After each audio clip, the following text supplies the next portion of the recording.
Hi guys, this is Hirosaki. This story is all about what if Naruto was the Dark Phoenix of Konoha. Naruto has a big secret, he isn't the dead last he appears to be. But why would he show that before he is ready to deal with the stones the council loves placing in his way? The Sandaime, having opened his eyes, will do his best to make sure that Konoha will retain the will of fire. Before we start, kindly like and subscribe to this channel and look over the description box for the author of this amazing storyline. Welcome aboard. Chapter 43, Royal Visitors. It was strange, Naruto decided, to be back at the academy as somebody that would teach a class. His time off had been quite relaxing and he had decided to actually do nothing in concerns of training for a whole week. He had gone to the movies, spent time at a lake, going swimming, cooking over a campfire and watching the stars at night. It had been really peaceful. Many of his old classmates had gone on one mission or the other during that time and he had occasionally spent some time with those that were at the village. The second week he had started setting up his lesson plans and continued his training, as there were still more jutsus that he was interested in learning. Currently he was working on a water jutsu that allowed the user to cover the victim in a cocoon of water that then drained the prisoner of his chakra. A great jutsu to capture targets alive. It was based on the water prison jutsu, but more complicated and higher ranked. Where the water prison jutsu was a B-rank jutsu, the water cocoon jutsu was an A-rank jutsu. He spent 3 hours each day working out the mechanics behind the jutsu and he was coming close to mastering it. Shadow clones were incredibly useful for jutsu training after all. When he had been a student at the academy, he had dumbed down his abilities to not be sabotaged by the civilian council. Things had changed for the better since then, but he still didn't trust them as far as he could throw them. He knew that if they saw a chance to regain some of their former influence, they would take it immediately. And they hated him with a passion, no matter his heritage. They saw him as the reason why they had lost their previous influence in the village. None of them acknowledged that they hadn't ever had a right to wield the power they had, but like always, if somebody got power, he tried as hard as possible to not lose the power again. Now, as a special jonin, he had worked for the respect he got. His classmates knew about his true level and trusted him to lead them on missions properly. His opinion was valued in discussions about how a mission could be fulfilled efficiently and the higher-ups in the military supported him in his wish to grow stronger. It helped that his Jonin sensei had become the new Hokage and the village flourished under Kakashi's rule.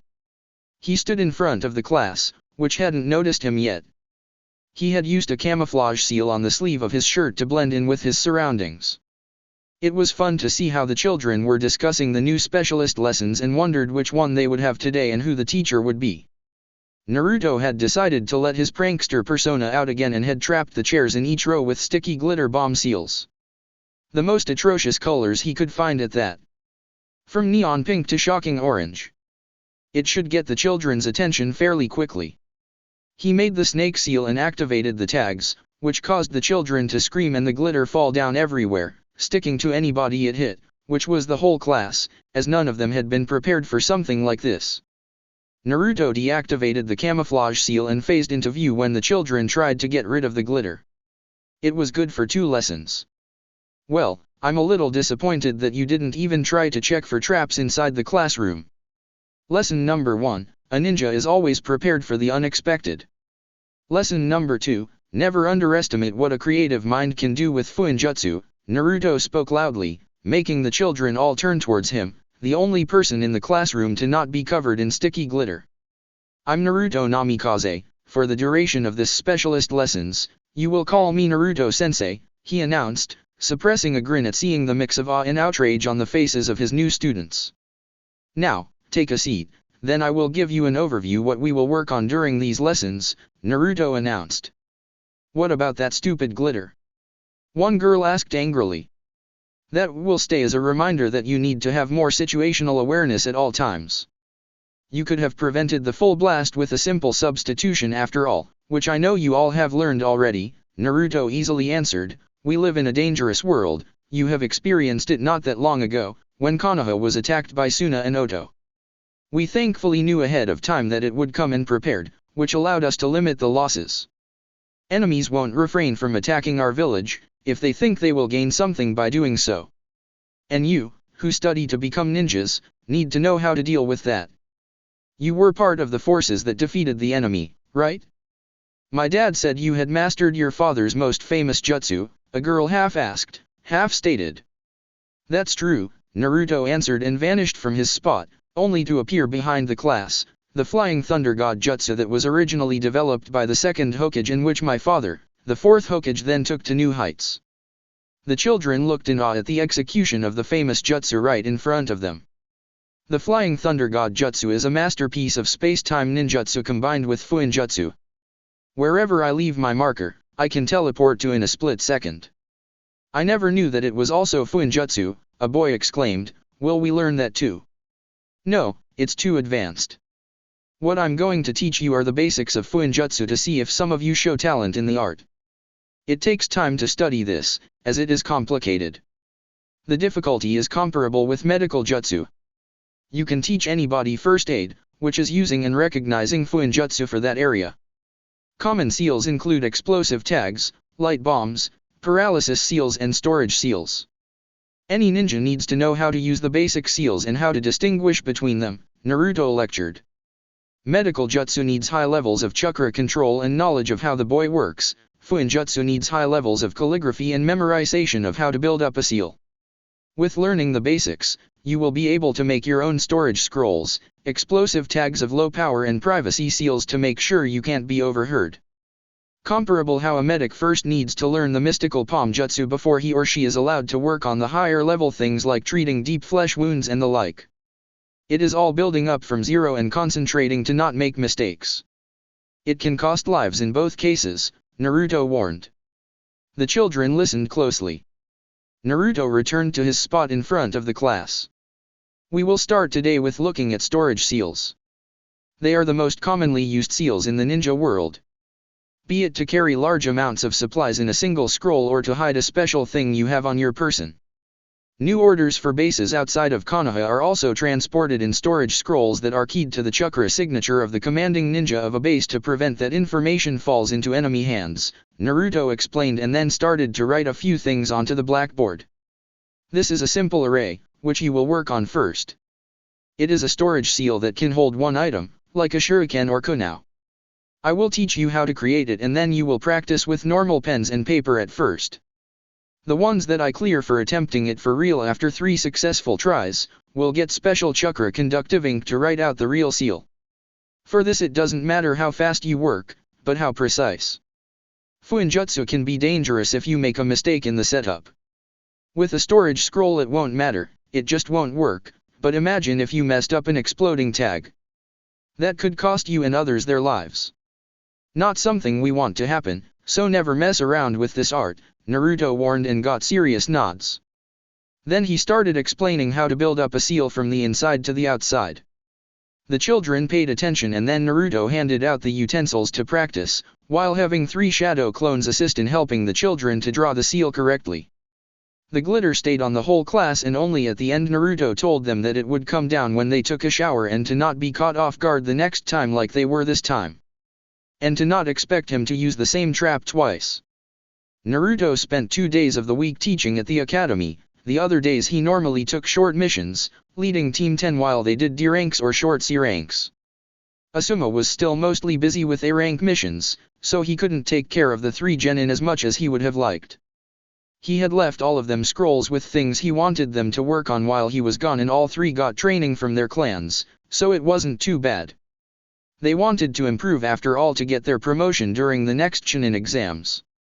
When the group stood inside the Hokage's office for a new mission, Kakashi looked at them sternly.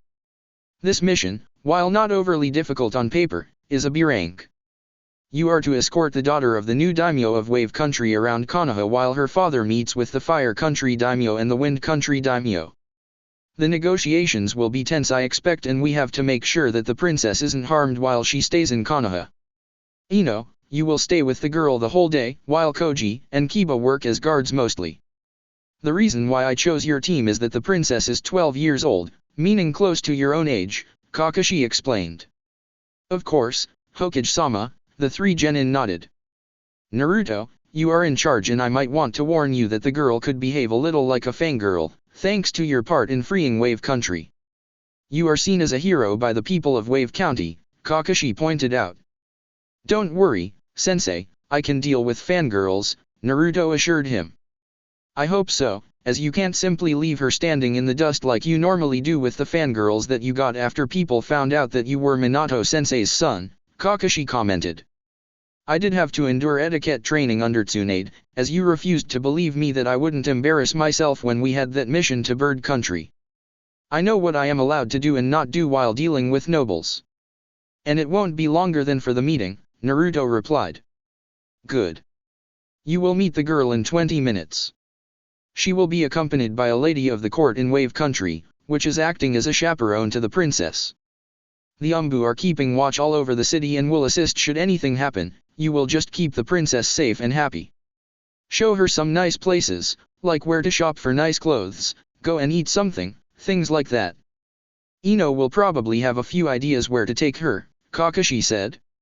Sure thing, Hokage-sama, I have a number of places that should be interesting for a girl to see that has never been to Konoha before, Ino agreed. Then you can wait for her in the client lounge, Kakashi told the team. He was curious how Naruto would deal with a fangirl he couldn't simply ditch. It would certainly be entertaining. The team waited in the lounge that was set up to give clients a place to wait for the teams that were assigned to the missions they had requested from Konoha. It was a comfortable, but not luxurious place.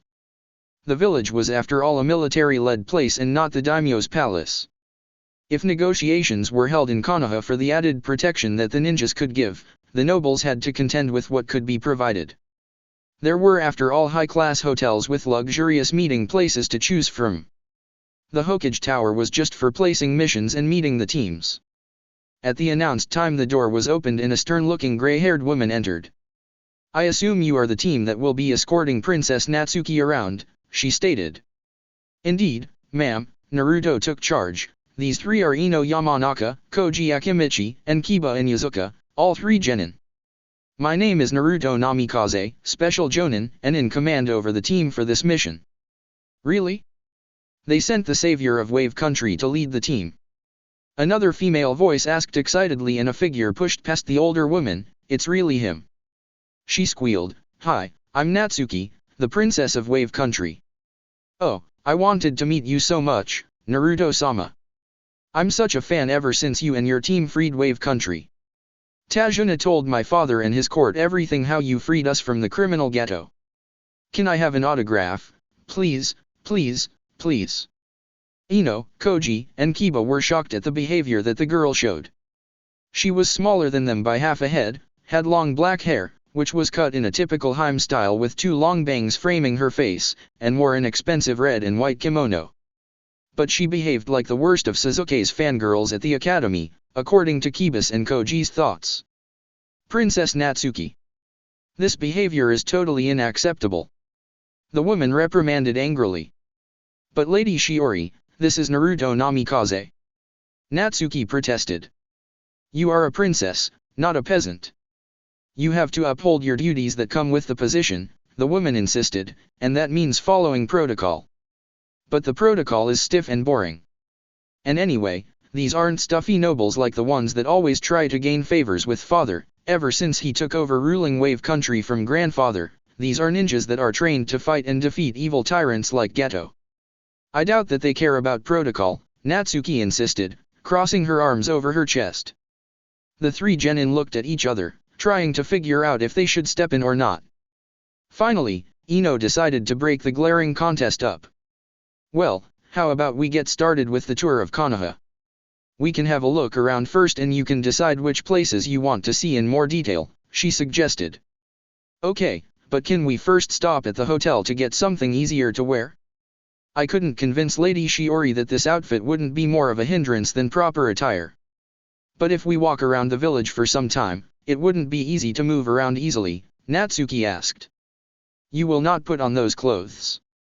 They are beneath your station. Lady Shiori insisted, and a princess shouldn't walk around with the common people like that. We will need a carriage or something else appropriate to take the tour. Lady Shiori, there aren't any carriages in Konoha that could be used for this. We don't have any nobles living here all year round, therefore people mostly walk to the places where they want to go.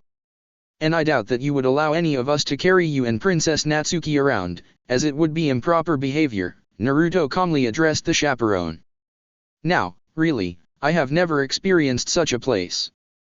No large settlement should lack basic transportation ways for the nobility. She shook her head in displeasure, and of course it is out of the question for any of you to carry the princess. She is a royal after all, and only her family and future husband are allowed to have any kind of close contact outside of formal greetings. Then we will have to make sure that nothing too inappropriate happens. I think Princess Natsuki had a good idea by changing into something more practical. It would also serve as a better disguise to not have anybody attempt anything to harm her or use her as leverage against her father. While Wave Country is still dealing with the aftermath of the crimes of Geto, the daughter of a daimyo is always a primary target for unsavory objects, Naruto pointed out. I guess you are right, I didn't see it from that point of view. It still isn't appropriate, and I only agree under security concerns, she sniffed.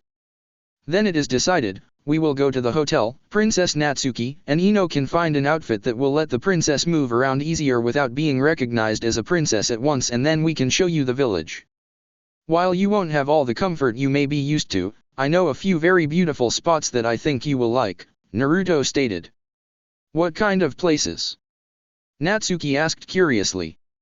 Just wait and see, princess, it is a surprise, Naruto answered, to which Natsuki squealed. She pulled Ino with her to get her outfit chosen quickly to enjoy the day with her idol. Kiba and Koji looked at each other. And we have to deal with that for the next 2 days all the time? Kiba asked. Yeah, but at least we have one advantage. We aren't her target, Koji commented. Poor Naruto. Poor Naruto? He gets that hot chick hanging off his arm, when he already has an army of fangirls. Why do some guys get all the luck? Kiba complained. Koji shook his head. Kiba really had no idea what he was talking about. Ino was quick to find a nice outfit for Natsuki among her large collection of clothes that she had taken with her to Konoha. She now wore a violet skirt that went down to her lower legs, but was swishy, and a nice, short-sleeved pink shirt in Chinese style. Very nice. Well, shall we go, Princess Natsuki? Ino asked kindly. Oh yes. I want to see so many things. I managed to get Tajuna to tell me more about how Konoha looks like when he reported about the success of the mission to Konoha and how Naruto-sama's team saved our country. And especially the huge part that Naruto-sama played in the whole mission, Natsuki nodded enthusiastically. I heard about it from my friend Sakura Harino. She was on the team as well. It was really bad when Geto was still alive, wasn't it? Ino asked. Yes, very bad, Natsuki nodded looking sad. We lived in fear of what he would do next. We didn't realize his plans at first and appreciated the idea of him bringing more business to our country. You see, Wave Country isn't rich. We have some fishermen, some shipping industry and farms that produce the goods that are sold in the shops in the villages on the island. Contrary to other countries, we don't possess mines or the like that would give us valuable goods that we could export. At first it worked well, with Geto Corporation bringing more money into the country, but he only needed half a year to have the whole shipping industry under his control, and as an island nation, we depend on shipping. He could cut us off from the mainland and install his regime of terror. My grandfather couldn't do anything. While he was the daimyo, he at least managed to mainly put the target on himself and not so much my father. Still, he abdicated in father's favor after the crisis was over, wanting the country to have a fresh start. And father isn't as rich as, for example, the daimyo of Fire Country. He doesn't have as many soldiers as other countries have them to protect the country and the royal family equally. I was forbidden to leave the palace during the whole time. I wished that we could have helped the poor people that had to deal with the brunt of Geto's crimes, but it was too dangerous. He would have killed all of us and probably planned to do so, once he had crushed the last resistance. It is still hard to take in that 4 people, 3 of them only a little older than me, could free a whole country that was oppressed by 1,000 thugs under Geto's command, Natsuki explained. Yes, that would be scary. While a thug isn't really a problem for a trained ninja, these numbers would overwhelm a normal team quickly. But there is a reason why Kakashi Hatake was chosen as the 5th Hokage after all. He is the best ninja we have in the village, and he had trained his students to be much stronger than normal rookie genin were. We found it out very quickly, even if at first only Naruto and Sasuke were that outstanding. Sakura at first was actually weak. But she trained hard and worked her way up. I can't believe that she was promoted to Chunin before me. And that Naruto is already special Jonin, Ino said. Well, with how he defeated hundreds of the thugs and then the ninjas that tried to get the bridge builder Tajuna on top, it was to be expected that he would be promoted quickly, Natsuki spoke with conviction. Ino could only nod and then they reached the rest of the group. Lady Shiori didn't look pleased with the choice of clothes of the princess. Princess, this is not appropriate for a person of your station to wear, she protested. It is actually very conservative for an outfit worn in Konoha. She won't stand out negatively and I doubt anybody will look at her in indecent ways, Naruto countered. I think we should start with the tour, so that you can get to see a good number of things today before we go and find a nice place to eat lunch. Oh yes, I want to see the Hokage monument, how one of the training grounds looks like and of course the Senju tree, Natsuki voiced eagerly. We can do that, Your Highness, Naruto agreed, not seeing a problem with that. Natsuki nodded happily and grabbed Naruto's arm, wanting to be escorted around by him. Thankfully, for Naruto's sanity, Ino took to pointing out interesting spots and basically took the role of tour guide for the princess and her chaperone. It was very clear that Lady Shiori didn't like Natsuki's behavior towards Naruto at all, but she kept it to annoyed looks for the time being. Naruto kept his promise and showed Natsuki two very beautiful places. One was a waterfall on Training Ground 29, which was rarely used, but Naruto had found it during his exploring of the village. There was a small lake at the foot of the waterfall and a number of colorful flowers grew at the shores, next to water lilies softly swaying on the top of the water. The only sounds to be heard was the water falling onto the top of the lake's surface and some birds singing in the trees. Oh wow, it's truly beautiful, Natsuki breathed out. I have to agree. I didn't know that there was a place like this in the village. And on a training ground on top, Ino agreed. It doesn't look as if it is used much, Kiba observed. Do you know why that is, Naruto? You need Jonin level clearance to come here. Not because of danger, which is why Training Ground 44 is fenced off, but because there are rare plants and animals living around here. The medical corps has found that the soil on this training ground is special and suited to grow a number of rare medical herbs. This front area is actually the only part that can be entered if you aren't keyed into the seals that protect the training ground. As a special Jonin I can take people up to the waterfall, but no farther, Naruto explained. So it is only a training ground by name, Koji observed. Correct. It is kept as a training ground so that no civilian can try to make a profit with the plants that are grown around here. They have tried to get it relabeled in the past, but failed, as all training grounds that are determined as that once, need the permission of the Hokage to change the classification. And the Hokages, ever since the third generation, have cited that this is a training ground for the medical corps, meaning nobody has a right to say otherwise, Naruto explained. I bet since Lady Tsunade returned they have an even harder time trying, Ino joked. Definitely. Tsunade is scary when she wants something. Kakashi-sensei is lucky that they share their opinions on how the village should develop in the future. Otherwise it would be much harder for him to get her cooperation with how she transforms the hospital and medical training program, Naruto nodded. Can we go a little closer to the lake? Natsuki asked. No, the barrier is 1 meter in front of us, Naruto answered, surprising the others. I can't feel anything. How can you know? Kiba asked. Uzumaki blood, Naruto replied. Yes, you were known as Naruto Uzumaki when you were in Wave Country before your true heritage was revealed, Lady Shiori nodded, remembering the briefing she got before coming to Konoha, so your clan was good at sensing things like this barrier. The Uzumaki clan specialized in fuinjutsu, sealing, of any kind, Naruto answered. I'm one of a few seal masters that live in Konoha. I heard that you equipped the bridge with seals to make it last longer, Natsuki commented. That's true. I wanted to make sure that even after Gato was gone, nobody would try to take up his place and endanger the bridge. With enough explosives it would have been easy to destroy it otherwise, Naruto nodded. That must have been a huge task. I mean, how many kilometers is that bridge long? Kiba asked. About 50, give or take a few, Natsuki answered, proudly. That long? Damn, you have to have drawn seals for ages to cover that much space, Koji calculated. The wonders of shadow clones, Naruto stated. Otherwise you would probably have needed many months, Ino agreed. How about we go and take a look at the shopping district? There are some wonderful places I want to show you. And we can find a nice restaurant for a snack as well. Sounds like a good idea, Natsuki agreed, still insisting that Naruto accompanied her, holding her arm.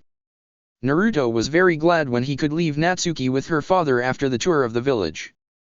He had kept a tight hold over his emotions, but right now he needed to lose some steam. While Natsuki wasn't as bad as other noble daughters, she was exhausting in her own right, especially as she didn't let go of him all day, except when Ino dragged her off to try on different kinds of clothes. Which Natsuki enthusiastically took to, no matter if Lady Shiori protested, again. It was a much-needed, very welcome break. And he wasn't comfortable with prolonged physical contact. While Natsuki didn't pose a danger, he didn't like people invading his private space. He had had a number of bad experiences in his childhood that made him wary of that kind of contact. The team was dismissed for the evening and would return in the morning.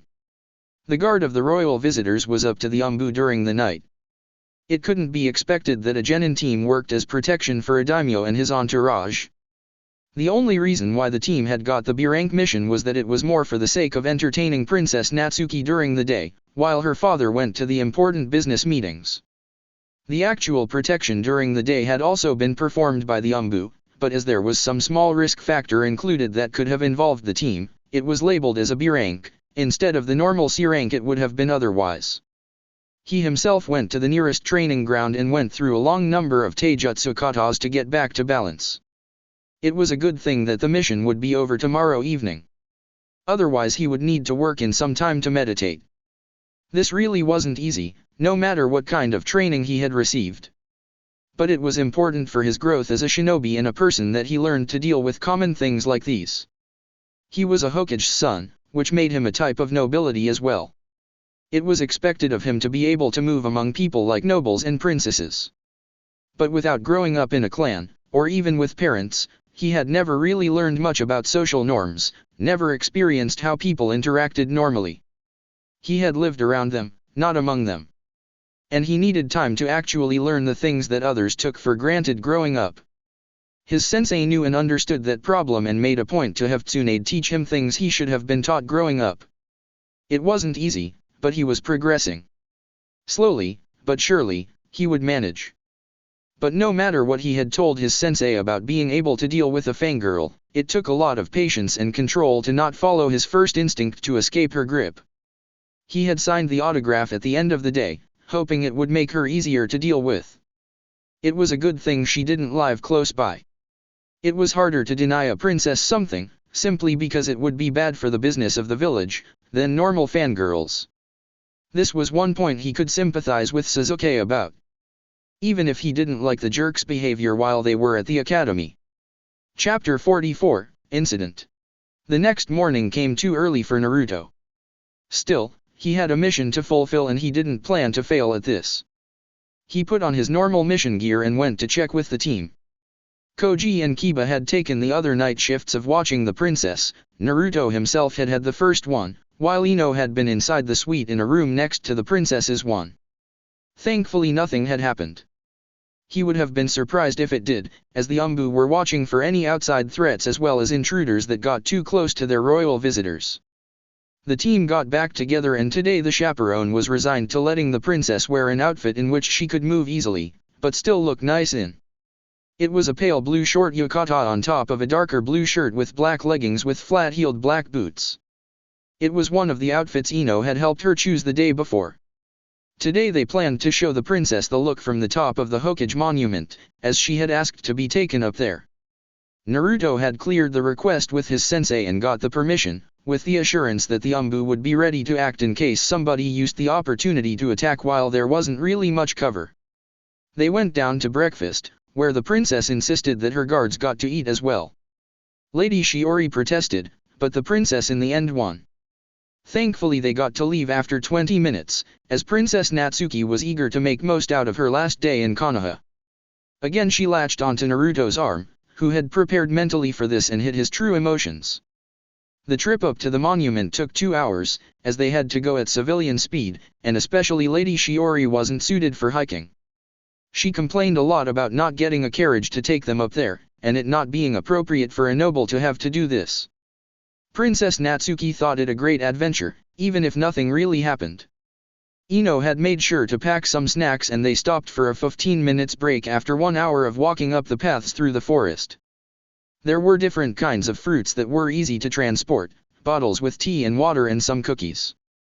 During the picnic, Ino distracted the princess with things girls liked talking about and Naruto could get a small reprieve from his close contact. He kept watch for anything that might be out of the norm, but things were peaceful. He could feel the presence of the Umbu. He had trained in sensing others for a long time after all, but not pinpoint their locations. The break had helped Lady Shiori regain some strength and they continued their way. When they reached the top, Princess Natsuki wanted to watch the village laying at the bottom of the monument. They were currently behind a rail that kept anybody not a ninja or maintenance personnel away from the edge. The face of the fifth Hokage was still being built and nobody wanted to cause any accidents with people that got too curious. The look from up here is beautiful, Natsuki raved. It certainly is, Lady Shiori agreed. Still, this village needs better transport facilities for the nobility. The ninjas ignored her complaints, by now being used to doing so. She was always complaining about one thing or the other. Ino, being the one that was the most outgoing, told their guests about the history of the monument and Konoha in general, keeping it to commonly known facts. Lady Shiori approved of this, as it made the trip at least educational for the princess. She asked for some other things, like the things Konoha did next to ninja missions for earning money, and Ino, being taught about business by her mother, explained how civilians made their lives in a ninja village.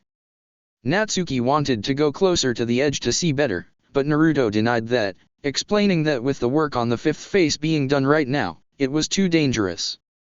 Natsuki didn't like being told no, but Naruto was firm on his refusal. And no amount of begging, attempted bribery, and fury changed anything about it. Lady Shiori also reprimanded Natsuki for her behavior, which had the princess grumbling about unfairness. A quick row between the two females later and they took to wandering the woods around for a while. Natsuki decided she wanted to play hide and seek and Naruto agreed to let her play with Ino, Koji, and Kiba, as long as he stayed on guard duty. During the early afternoon Ino showed Natsuki to a beauty salon, where the two girls got their hair styled, their nails made and their skin given a beauty treatment. Naruto was all for the visit there, as it would distract Natsuki, who was much less easy to handle today than the day before, for 2 hours on end.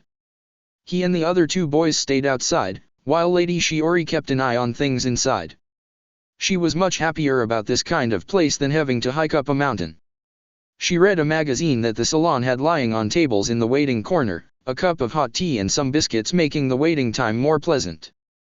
"Anything noticeable, Kiba?" Naruto asked when he passed Kiba's spot. "Nothing, Naruto. Though there is this curious scent in the air. But that may come from the beauty salon. They do use different kinds of perfume after all," Kiba admitted. I want you to head inside and see if you can pinpoint the scent in there. If not, come back to report again. Then we will see if it has anything to do with our mission," Naruto decided and Kiba nodded. He stayed, keeping watch, until Kiba and Akamaru returned. "It isn't anything on the inside," Kiba stated, not looking as relaxed as before. "Where did you notice the scent first?" Naruto asked. "Well, the first time was this morning at the hotel. The scent left when we went up the monument, but it returned when we were here at the salon. Not sure how long it has been around, though," Kiba answered. Naruto made 20 shadow clones to be on the safe side. "Take position and be prepared for anything. Also inform Koji that we are increasing to stage 3, Naruto told his clones, which disappeared to do their jobs. Well, he's as good as the rumors said. But that only makes this more interesting," a person hiding close to their position around the shop mumbled, making sure to follow the job she had to do today. This was an opportunity that wouldn't come as easily again after all. Naruto was tense for the remainder of the day, as Kiba constantly found the scent that he had noticed before. Naruto had his clones spread out to make sure that nothing could get them unprepared, and the Umbu had also been informed about a possible threat to the princess. They refrained from going to any places that were hard to defend after noticing, and instead Ino was informed to subtly steer their route to easily defendable places, which she did. They stayed inside of buildings to shop, eat, and see an exposition of an upcoming artist. When they were on the way back to the hotel, where their mission would end, Naruto's senses rang in alarm and he threw a kunao at a suppressed chakra signature that didn't belong to the Umbu that were guarding them from a distance. A person jumped from the shadows, dodging the kunao, and a flash of light like from a flash tag broke out, which Naruto countered by switching to his other senses while keeping the eyes closed until the effect lessened. His clones were also on the move, but when he nailed the person with a punch, he got a surprise at how different that felt to a normal attacker. Not as strong as you would expect an assassin to be. He quickly had the person tied up. "Ow, really, that wasn't necessary," a female voice complained. "What were you doing following the princess around all day?" Naruto demanded to know. "Princess? I wasn't following the princess, Namikaze-sama, I was following you," the woman corrected. "Me?" Naruto asked suspiciously. "Of course. My readers want to know everything about you." She confirmed, "I'm Hikari Otabane, special correspondent for the Fire Glamour." "Oh, you're the famous reporter that shows the lives of famous people in Fire Country. We have a subscription on the magazine at the palace in Wave Country," Natsuki gushed. "I am. And this will be a perfect story." The famous Naruto Namikaze, previously hidden son of the infamous Yondaime Hokage, protecting a princess while important negotiations are taking place inside Konoha. "That will be headlines for weeks," the reporter raved. "And why the hell didn't you inform anybody that you were trying to make a story about Naruto?" Kiba asked. "It wouldn't be authentic anymore. And Namikaze-sama is notoriously hard to find and follow, even for the best in our business. Having him out in the open for long periods of time is very rare. He's even worse in that regard than his sensei, the Yondaime Hokage," Hikari explained. "I don't want to be bothered by the press," Naruto declared, "my private life is just that, private. The public has a right to find out more about such an interesting person as you, Namikaze-sama," the reporter shook her head, "people need to know who their protectors are." "Well, you won't be printing anything about me," Naruto stated and took away the camera. "You have just been caught in interfering with an official ninja mission of Konoha and your camera is confiscated. Additionally, you will have to answer to the Hokage about spying on his ninjas, which is a severe offense." The Umbu decided that it was a good opportunity to show that reporter, who was known to give ninjas problems during their missions, not caring for security at all, some realities of life, and one of them appeared and took both camera and reporter and vanished. "Was that really necessary?" Lady Shiori asked. "It could easily happen that an assassin disguises as a reporter, Lady Shiori," Naruto pointed out firmly. "We were hired as bodyguards for the princess. Imagine if one of the reporters that clearly have learned basic ninja techniques like hiding in the shadows, which are taught at the academies of all elemental countries, would try to kill a target under the guise of wanting an interview. There are countless ways of hiding poisoned darts in a camera or using other attacks if you just get close enough to a target. It is why during official press conferences, which I expect one to be set up once a result is found for the negotiations that your daimyo is involved in currently, the reporters are thoroughly examined and searched by ninjas trained on things like that before they are allowed anywhere near." "I see, I never realized the danger of that," Lady Shiori admitted. "Reporters were just an unavoidable nuisance of life for me so far. Being nobility basically entails having to deal with them." Naruto nodded. "I think we should escort you back to your hotel now. I'm not sure that Madame Otabane was working alone and I can't take the risk of more real or fake reporters being around," Naruto stated. "It's not too long until the arranged time for you to return anyway, and perhaps getting an early dinner wouldn't be a bad idea now." "I can agree to that," Lady Shiori nodded, while Natsuki looked unhappy. Especially as Naruto refused to take her arm right now, being too busy with keeping a close eye on everything around, and telling her that he needed to be ready to act at a moment's notice, which he couldn't while she held on to him. Still, Ino read the situation correctly and managed to distract Natsuki as well as she could, and they reached the hotel without incident. Inside the princess's room, Ino showed her a few tricks that kunoichi were taught to look beautiful at short notice, which was enough to get them over the remainder of the time until Natsuki met with her father for dinner, during which the team was released from bodyguard duty by the regular guards around the daimyo. Naruto reported to the leader of the guard team about the busted reporter and then led his team back to the Hokage Tower to give a formal report on the mission. It was thankfully an uneventful mission overall. The reporter could be chalked off as a minor disturbance.